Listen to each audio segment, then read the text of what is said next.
I did not expect to marry like this straight up from Italy, like white man, ever.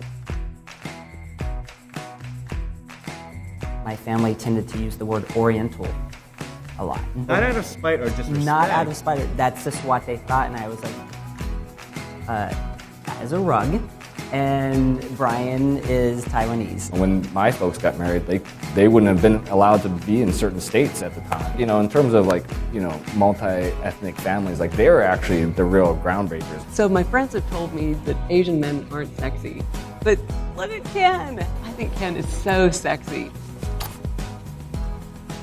Verified. When I came with my Brazilian black girlfriend and say, welcome to the family, and my mom and my dad were fascinated. People think we're related for one thing.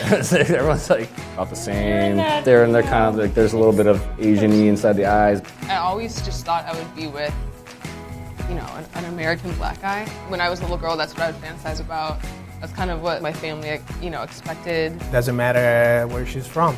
Doesn't matter the color of her skin. I mean, if we get along, we get along. The difference in our culture really didn't come into play. If you just strike up a conversation with people, even if they look really different than you, there's a high likelihood that you'll find something in common. It's scary that, you know, right now things used to be so easy, so safe to be different, to be an immigrant. Now it feels like there's this big pushback, and even kids start feeling it. Even though it seems like we're at the most racially tense moment in history, all of a sudden, like I think it's really just sort of It's just a stopgap before before the tide.